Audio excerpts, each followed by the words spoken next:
an original. From Story Studio Network.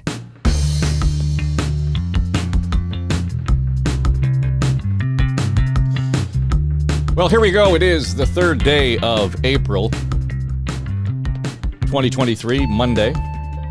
And that means, plenty if you're just trying to get your week back on. And it's a short week, of course, in this part of the world.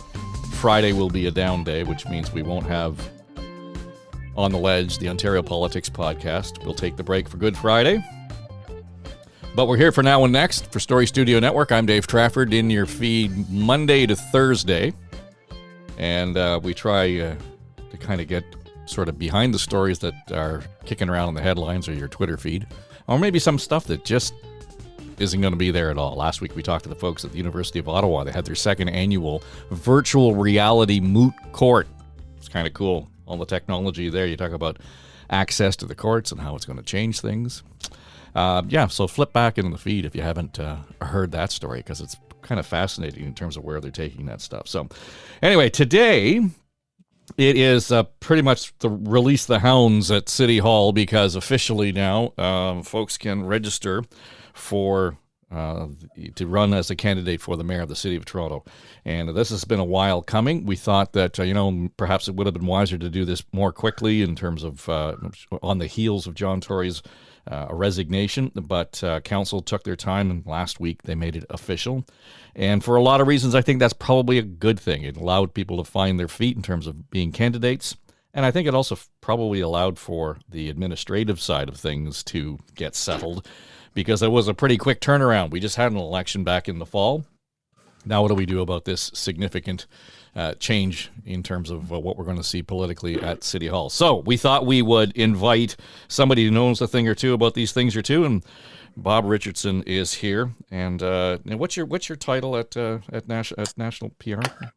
Senior Counsel at National Public Relations. There you go, Senior Counsel. And you've worked on, can you count the number of campaigns you've worked on off the top of your head? I'm a bit embarrassed, but I've worked on 6 of 8 of the mega city elections since it started with Lastman. So 1-5, lost 1. So not a bad track record as it goes in politics. And just to be clear, you are advising on the Anna Bilow effort? Yes, I'll be supporting Anna Bilow. She's an old friend of mine for over 20 years. I think she'd be a good candidate for mayor, but there are a number of good candidates in the race too as well. So I'll try to, although supporting Anna, try to be kind of straightforward this morning on my assessment of the folks. So when you talk about advising, what kind of role does that take? Is that a sort of a regular weekly check-in? It's not a hands-on thing. People may phone me for advice. As I said, I've been involved in a lot of these campaigns, so I suspect I'll get calls saying, hey, what would you do here? What would you do there? That sort of thing like that.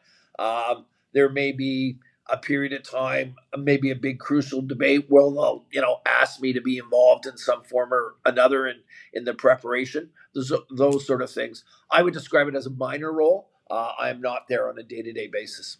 How, considering the nature and the character of this campaign, and based on that sort of experience municipally, where it would have been a much longer runway in the past, this is a more intense effort. How important is the organization over the quality of the candidate? I'm not suggesting, the quality of the candidate is not important, but is organization going to make the difference here? I think it's going to make a huge difference here because you just don't have the time. I mean, when I chaired John Tory's campaign in 2014, and we basically ran for 10 months.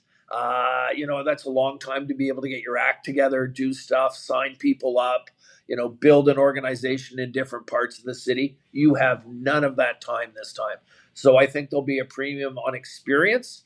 There'll be a premium for people who have, connections throughout the city. There'll be a premium for people who can put money together to run a campaign. I think those will be all things that'll be very important this time out. Well, clearly, those who've already thrown their hat in the ring, and just as we are recording this, Josh Matlow is speaking to the media at City Hall, and he has made no secret about his ambitions before John Tory retired. They might have been implied ambition, but now it's quite explicit. He's put his name along with Anna Bylaw. We've got Brad Bradford already filing papers. Mark Saunders is filing papers. We'll see others throughout the day as we go.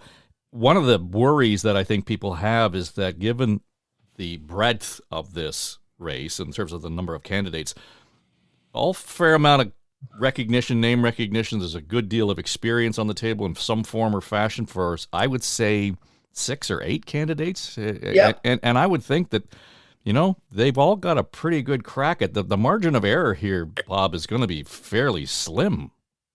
Yeah, I would say that if there are 8 candidates, let's call them serious candidates in the race who've got a shot at winning, I would say 5 of them are got a shot at winning. I think 3 of them are, let's say, on the bubble.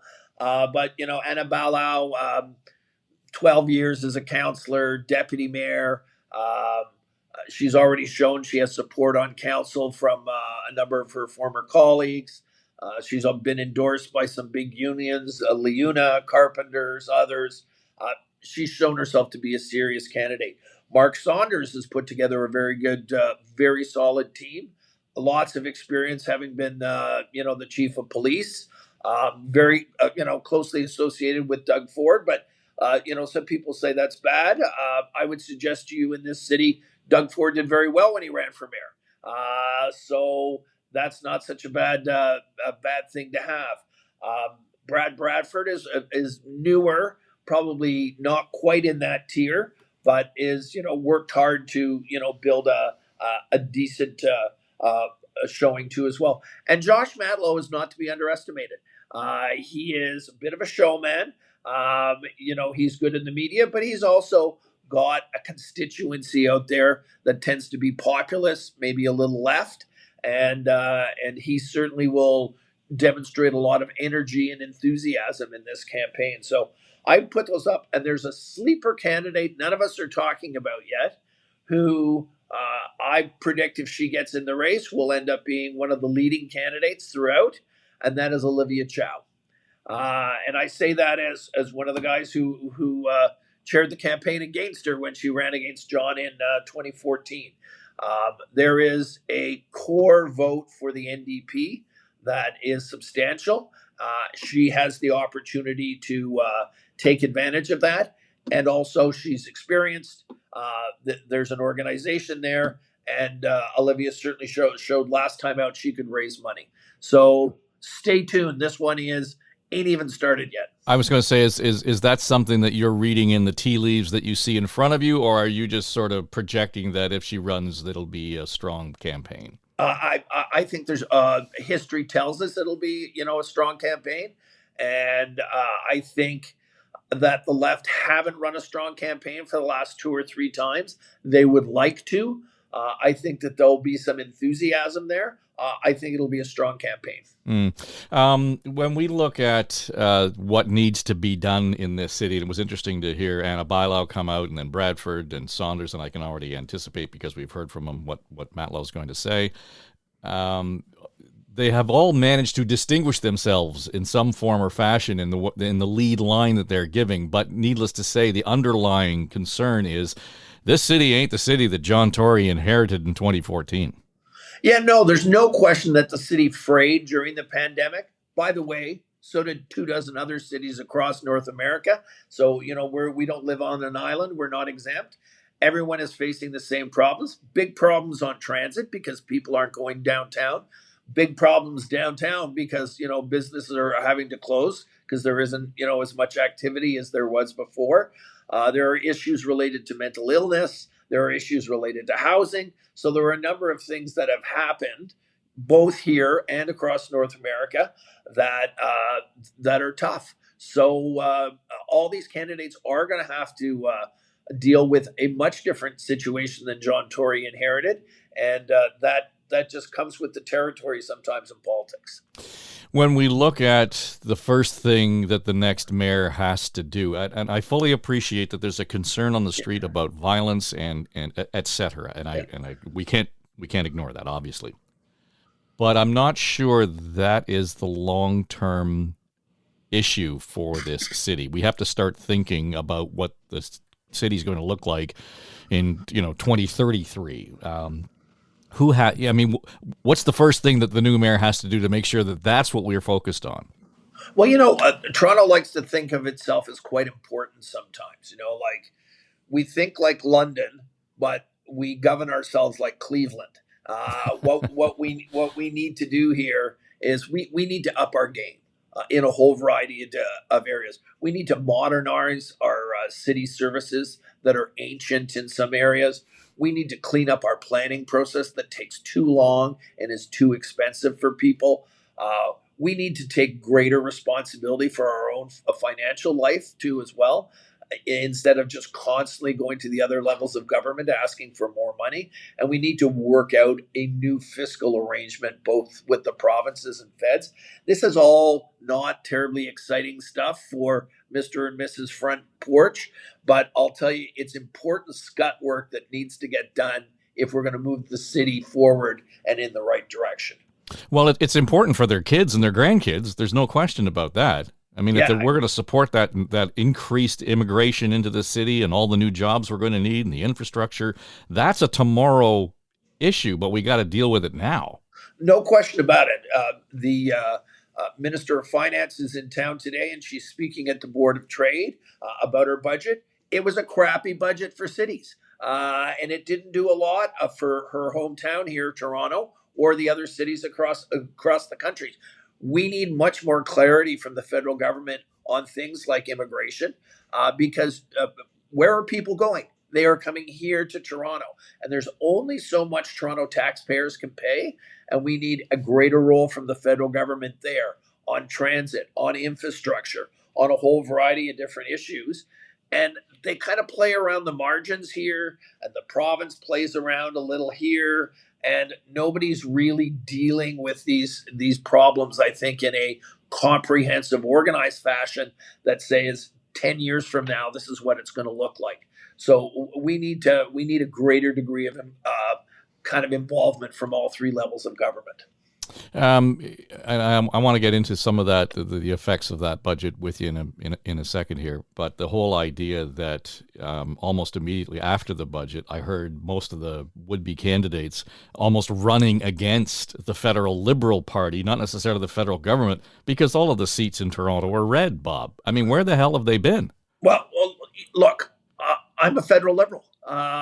I voted for them. I live in Chrystia Freeland's riding, and I've voted for it. I campaigned for it before.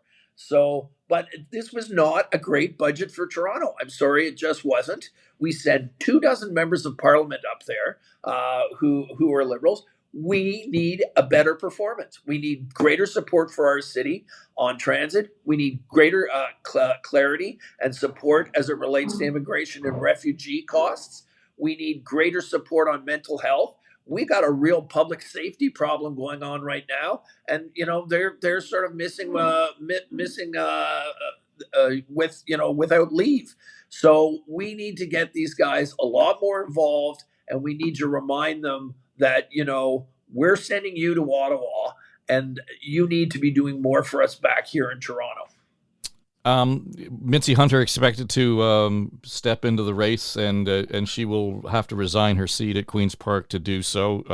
You and I had a rather spirited exchange on Twitter over the need for Mr. Matlow and Bradford. Explain to me why you don't think that they should have to.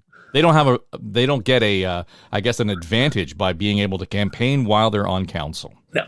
I reread it, and I thought I might be, maybe I was a little surly, Dave, actually. So you put me in my place. I was fine. Although by Twitter standards, it was pretty polite. Yes, indeed. But look, I think we need a standard set of rules here. You shouldn't have MPPs resigning, councillors allowed to stay, trustees doing this, federal members of parliament can't do that. A, come up with one set of rules for everybody. B, this is an exceptional circumstance because it's such a short election. I would argue getting politicians to resign their job for a 3-month election is probably not a particularly good use of taxpayers' money.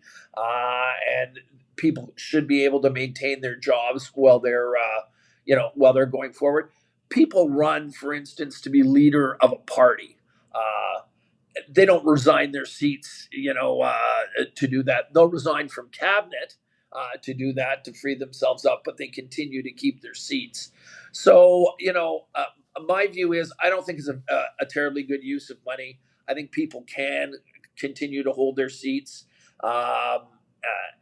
and run for office.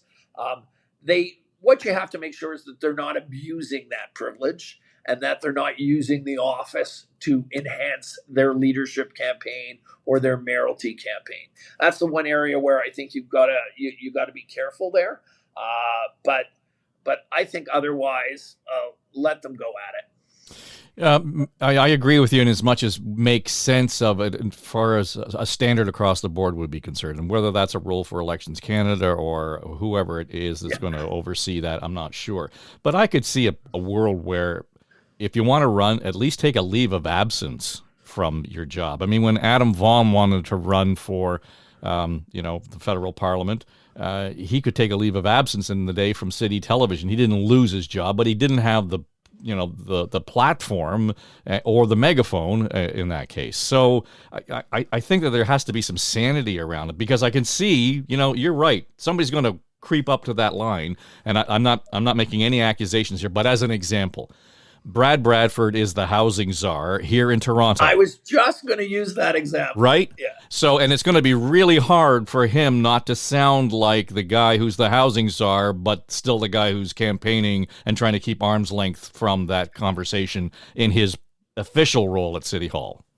But it's a good example. And I like Brad Bradford, by the way, so I'm not saying this from a negative point of view, but that's effectively a cabinet level position at the city. I think if you're running to be the mayor, you should take a leave from your cabinet level position. So, you're temporarily not the housing czar. The same way as if you are running to be leader of a party, you have to resign from cabinet, and then you're just a backbencher while you're running to be leader of the party. I think that is a reasonable kind of course of action. Nobody's asked Brad to do that, I don't think. And there are no rules in place that say that you have to do that. So he's certainly not doing anything wrong. But I noticed that one, and I thought to myself, this one's creeping up and starting to bounce against the wall here. It's something that probably should be looked at. So, I mean, I'm going back to our first question around, the kind of advice you might give a candidate. You'd tell him to curb some of that enthusiasm?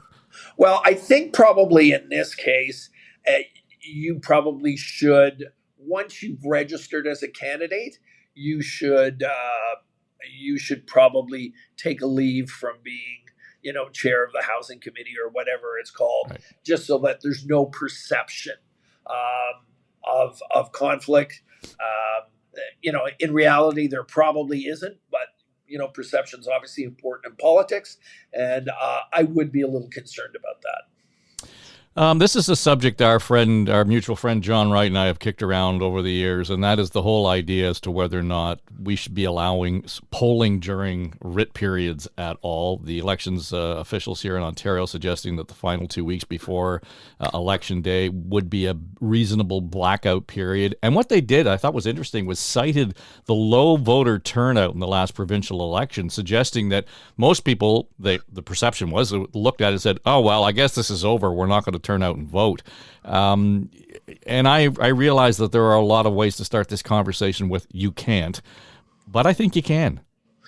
Look, they're suggesting a 2-week period in a 37-day campaign. I think that is utterly ridiculous. I think, maybe a 4 or 5 day ban at the end of a campaign is reasonable and probably worth taking a look at. My problem with Election Ontario is this. It operates like it's about 1978. Election Ontario is like one of those old LTD station wagons, with the wood paneling. It needs to be updated. They need to be doing their job on bigger, more important issues than polling, like getting people to the vote, access to voting. There's a whole variety of things. God forbid they did some public advertising to tell people about dates of elections and where things are at. hiring people earlier and making sure, that we don't have to close polling places because we don't have enough staff, et cetera, et cetera, et cetera. Those are the things that they need to be focused on, not so much on the polling front. But if you are going to do it, I would say it makes some sense, and I don't disagree with it, but it should be a much more limited period of time. Yeah, it's funny when you talk about that. Any of the campaigns, when you ever say, well, the polls are saying this and the polls are saying that, and the first answer out of anybody's mouth is, well, we don't pay any attention to polls, or we have our internal polling and it's different and it's more precise and more intense and so on. And then it just, quite frankly, sitting in the chair I sat in for so many years, it just became an excuse for lazy journalism. I mean, oh, good, there's a poll. Let's talk about the poll. 100%. And something else happened, and it started to happen in the congressional election last term in the U.S.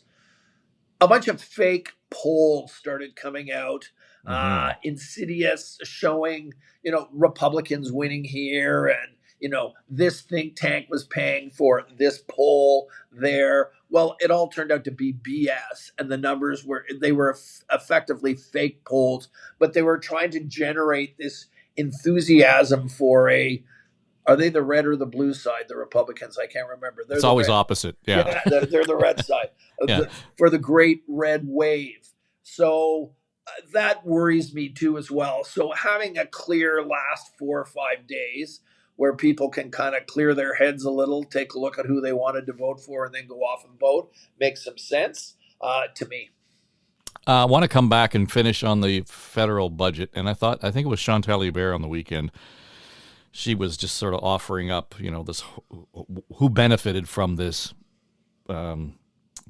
particular budget. And as you pointed out, Toronto certainly didn't. But perhaps it was the NDP because Jagmeet Singh is out. He's actually almost like on a campaign tour, waving the flag for the budget. It raised two questions, and particularly the headline that they used suggested that it was going to lead to a coalition between the federal Liberals and the federal NDP, and intimated it would be something that was fairly formal. Of course, I looked at it was April 1st, and I thought this is just an April Fool's headline. Who's going to believe this bullshit? But when you read through her piece, it was pretty interesting to see how supporting that budget is likely to mean we're not going to go to the polls in the next 8 months. Well, I can tell you, and I know a number of the players and actors in Ottawa on both sides. They're working hard on the Liberal NDP thing. They meet pretty regularly, weekly and otherwise, to go over issues, to make sure that things are on track. This is going nowhere. This government is probably good for another 12 to 18 months. They are not going to the polls. The only ones who, keep screaming that the government is going to fall usually tends to be right-wing commentators or the Conservative Party, because they'd like to go to the polls. I get that.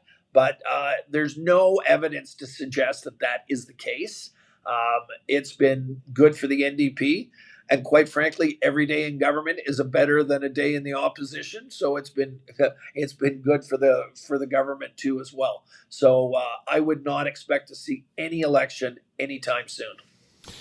So will there be a hard breakup then at some point? I mean, because to keep this thing going, or do they all kind of look at each other and say, why don't we just follow this right through and have something loose or otherwise that says we're going to kind of run on a common campaign platform? No, usually what happens in these things is there will be as it starts to run its course, there will be an issue of principle where they can't agree on something, and they will decide to break up at that point, and then so that they can focus more on their particular brand.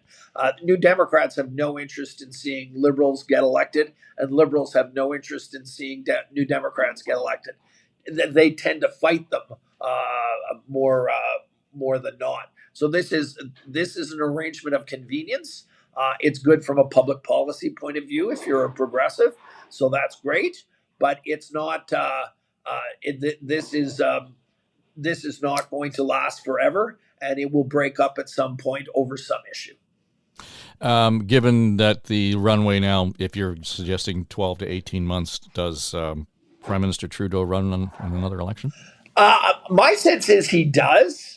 This is a guy, when the house is down, spent it in rural eastern in the rural Atlantic most recently. That's not the sign of a guy who is going off for another career. That's the sign of a guy that's trying to get himself reelected and holding on to his real estate out there. So, I mean, he gives every indication, I think, that he's going to run again. I think he is the best choice for the Liberal Party next time out. He's not without his, detractors and problems. But if you look at any of the candidates who could maximize the most seats for the Liberal Party, Trudeau by far is ahead of everybody else. So I suspect if he wants to say, Liberals would be happy with that. And I suspect he will take one more shot at it.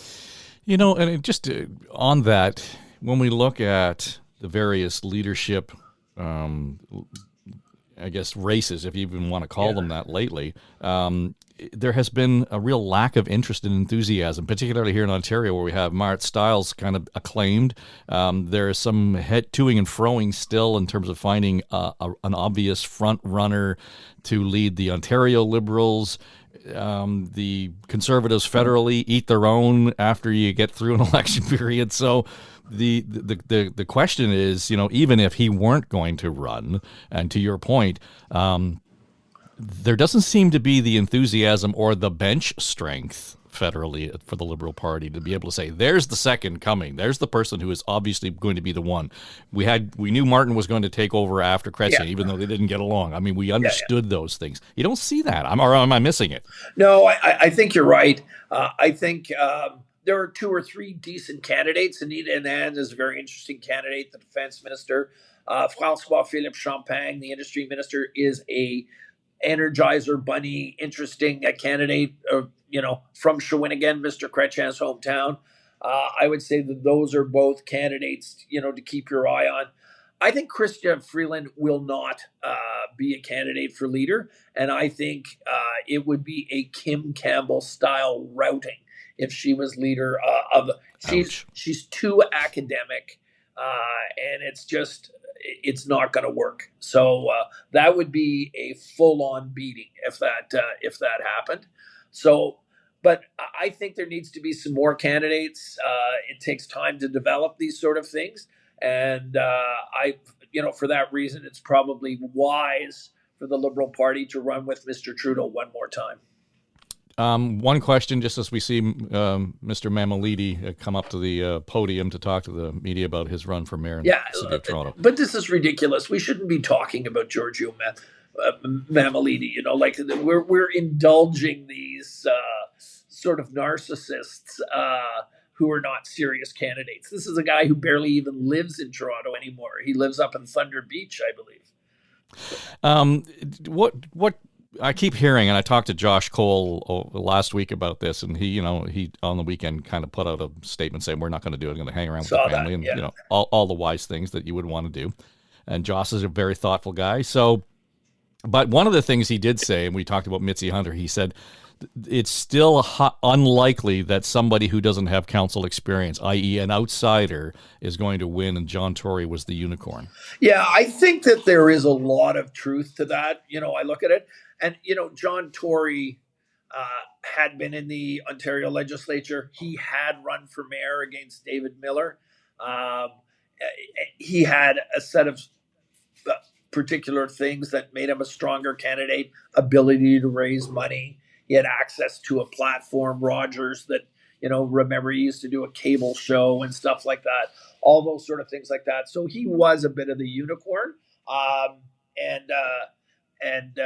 So I tend to agree with Josh Cole on that issue. Bob, thanks for joining us. It's always great to have your enthusiastic insights on this stuff. Thanks. Thanks, Dave.